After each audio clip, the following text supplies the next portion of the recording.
The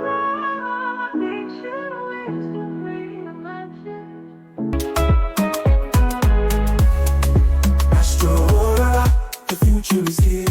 Yeah, very famous hieroglyph, very famous image, but one that is also often misinterpreted. And it's because the fundamentals of how we interpret Kemetic spirituality is from an Indo-European perspective.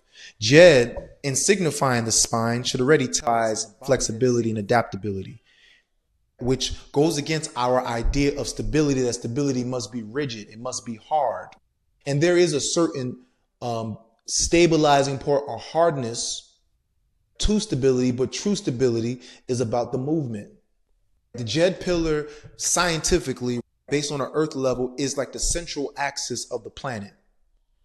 And we know the central axis of the planet not only rotates, but it also moves back and forth with the seasons. Moves away from the sun. You have your winter solstice towards the sun. You have your summer solstice straight up, equal daylight, equal sunlight. You have your equinoxes, which we know that Ma'at is also associated with the equinoxes because it is an orderly point. It is a stabilization point.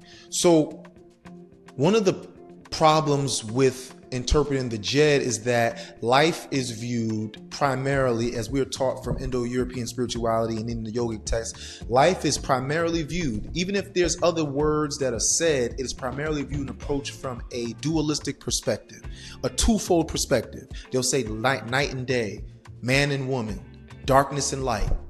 That's not life. Life is primarily, at minimum, a three-part perspective, and really a four-part perspective. And this is how I'm going to say it. You don't just have day and night.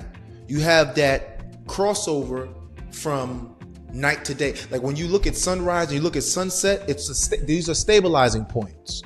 These are points of transformation where things are mixing, and therefore they can be looked at as a middle ground. And that's why when you look at the Kemetic city-states, the gnomes, the sepats, there's always a father, a mother, and a child.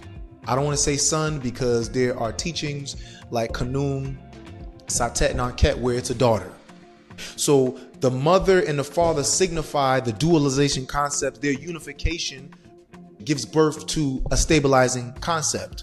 That's why Aset and Wuser come together. They give birth to Heru, who comes and does what? He restabilizes the country.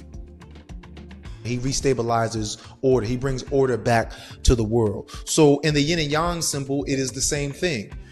In the original perspectives, if you get an original yin and yang image, if you get an original yin and yang iconography, you will find that it is the yin, it is the yang, and then there's a middle point that is what they call the void.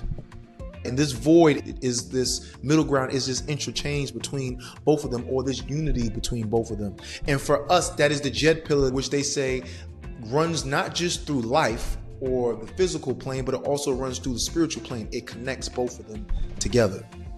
And so when we approach this practically with how we deal with life, we've been trained to always view things oppositional. So I'll give an example: success and failure. Like I'm either successful or I failed. When you go and take a Black ancestral approach and put the Djed pillar there, which is also going to be a reference to your destiny and a reference to your Ka, to wisdom, it's also going to be a reference to the great ancestors, the Ayakut, who have always been set up as a middle ground between the spirit world and the physical world. Check the Akan kingship, chieftaincy, the Akan kingship, and they will talk about this structure being set up that way. So if I'm having an opposition between, or if I'm being successful, if I'm failing from a Black ancestral perspective, I would take a look at my destiny. Is this really a failure? Or does this lead to a win? Most so-called successful people were successful because they made mistakes. And is the success really a success? How can this success even become a failure later on? It's dynamic flexibility. It's a moving system.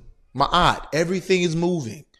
If I reflect on the great ancestors, the Ayakut, I reflect on my own Ka, my destiny, and even connect with that Ka, with that inter that's going to guide me. I balance out this idea of success and failure, this opposition, because from an Indo-European perspective, the reason why I can't maintain both ideas is because once I label one good or bad, the other one has to be destroyed.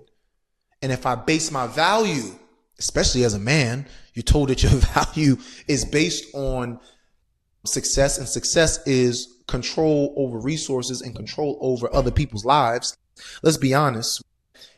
Masculinity from a black ancestral perspective is not the same as a European's perspective. A European's perspective of manhood is that I must control the finances and therefore control everyone else's life and be tyrannical and dictatorial. And if I can't do that, then I'm a failure. And this creates problems for black men because there are already institutionalized methods to stop you from really doing that and stop you from being a man. So the Djed pillar must be Djed in terms of our thinking, how we approach situations, how we approach life must be also approached from this type of filter. We must also remember with the Djed pillar, from our ancestral perspective, is that the Djed pillar is associated with development. When you look at babies and their intellectual development, the development of their mind, their intelligence is correlated with how well they move. And how well they move is related to their spine. They lift their head up, then they lift their body up, then they stand up, and then they start to walk. Correct? And walking and standing upright is associated with what? Truth. Associated with Ma'at. Associated with User. So there's a direct connection with our physical development and our spiritual development or development of consciousness. You are born curled up. Your spine is curled up in the seat. You're internal.